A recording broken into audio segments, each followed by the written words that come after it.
Welcome to My on Mondays, an explorative approach to the possessive my through narratives, art, and sound. Each Monday brings a new creation and unique perspective. My on Mondays is brought to you by MING Studios, a contemporary art space and international artist residency program dedicated to the exhibition, experience, and exploration of arts and culture. Along with exhibiting artists from around the world, MING also serves the community by hosting innovative programs including performances, workshops, screenings, readings, artist talks, and other cultural activities. For more information, or if you'd like to participate in My on Mondays, you can visit our website at mingstudios.org.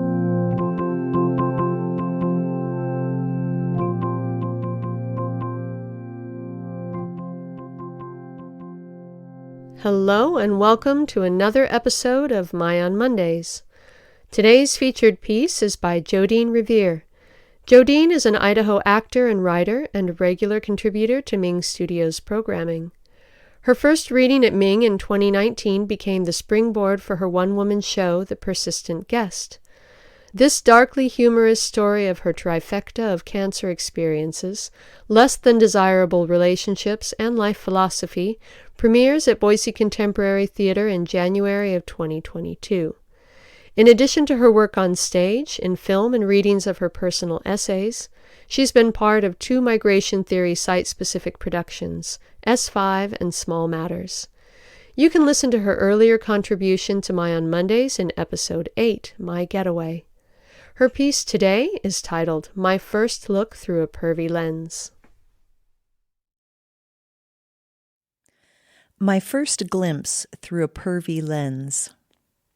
Ironically, it was the summer of '69 when she had her first Playboy exposure. She was 9. It was at the house of a girl she went to Jefferson Elementary School with on the Boise bench above Ann Morrison Park. A quiet, wide street, no traffic, nice houses, an old money kind of neighborhood. There was a pack of 6 kids who played together, all roughly the same age. The girls went to public school. The boys went to Sacred Heart. They spent their time wilding around the wide, empty streets on bikes, with dogs in tow, playing hide-and-seek, games of war and capture, which involved locking the prisoners in outdoor dog kennels, with sojourns inside to watch the electric company and Zoom. Drinking Kool-Aid from psychedelically colored spun aluminum tumblers that made your teeth hurt, and consuming questionable processed food like snacks, Cheese Whiz, Ritz crackers. On this particular day, there were adults in the house as well, laughing too loudly in the chartreuse and gold velvet formal dining room, cloaked in a blue-green Benson and Hedges haze, sipping room-temperature Ernest and Giulio Gallo and enjoying the upscale, adults-only, classic French onion soup dip with Ruffles potato chips fare. The children had the run of the family room in the basement. Dark faux wood paneling, orange shag carpet, the requisite curved and padded red vinyl bar, with 2 bar stools in attendance that seemed at the time so cosmopolitan. They'd been playing Chinese checkers and Go Fish when Kelly, the girl whose house it was, said with a commanding glint in her eye, "Hey, come over here and look at this." We all crowded around behind the curvature of the freestanding bar that was covered with bottles of booze, with silver-engraved labels hanging around their necks like dog tags. Bourbon, scotch, vodka, gin. Alcohol was yucky and foreign, and no one had any interest in it at this juncture.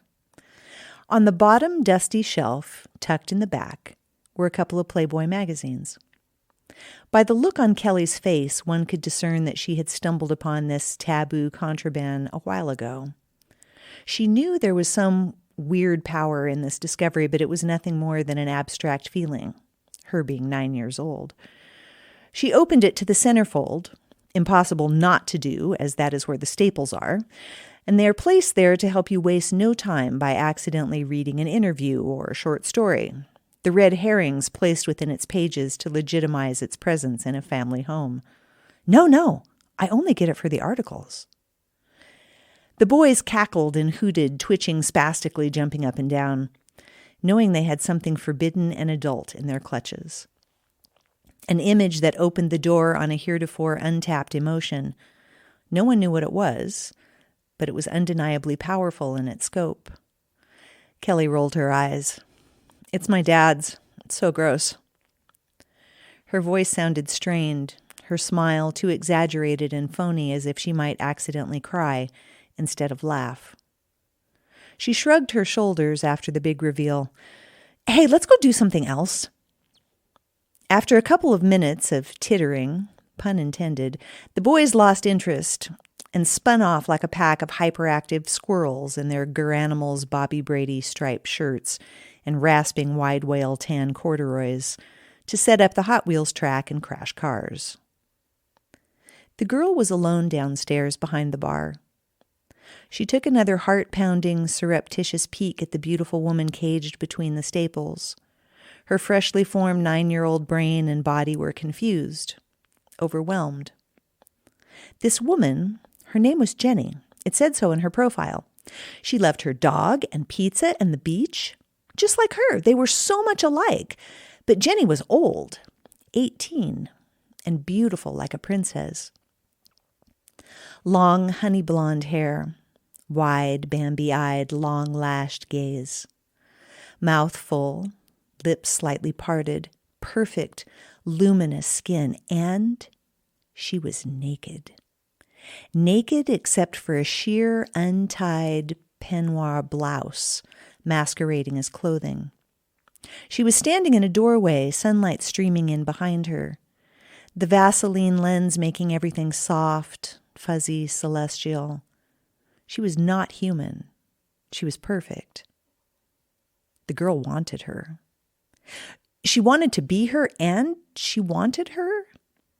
Her first stirrings of liking women in a way that she had no understanding of. She had no idea what that pulse in her white cotton underwear was, the flutter of her heart, the quiver in her stomach. The next awareness she had was that whoever was looking at Jenny, that was her name, through the lens of the camera was dangerous. There was a sense that they wanted to hurt her, that they were spying on her, that they wanted to trick or embarrass her like they were taking a picture of her going to the bathroom and she didn't know it. Yet. She was afraid for Jenny, and since she was a girl too, she was afraid for herself by proxy. When she left Kelly's house that day, she said goodbye to her parents, thanking them for having her over. Kelly's dad made her uncomfortable now. She knew something about him that he did not know that she knew, and this changed things. As the girl got older, she would come to remember this as her first inkling that men could not be trusted, that they hid things from the women in their lives, that they would rationalize that looking at these secret images was harmless because they had wives and daughters and they were good men. Instead of understanding that the way that they looked at this young woman, this girl of 18, mattered 1,000,000 times more because they had wives and daughters. She would look all of her adult life for the evidence of this hypothesis, looking in drawers, behind books in bookcases, on the dusty bottom shelves of family room bars until she found the magazines. And they were always there. Always. She never stopped being concerned for Jenny's well-being, worrying that beady-eyed, mouth-breathing man-boys could surround her, cackling and hooting through Kool-Aid-stained lips, pawing her with their sweaty, grubby hands until they lost interest, tossing her aside in her vulnerable, naked beauty to crash cars and inflict damage elsewhere. The girl did not understand this at the time, could not understand that she now knew something indefinable that could never be unknown.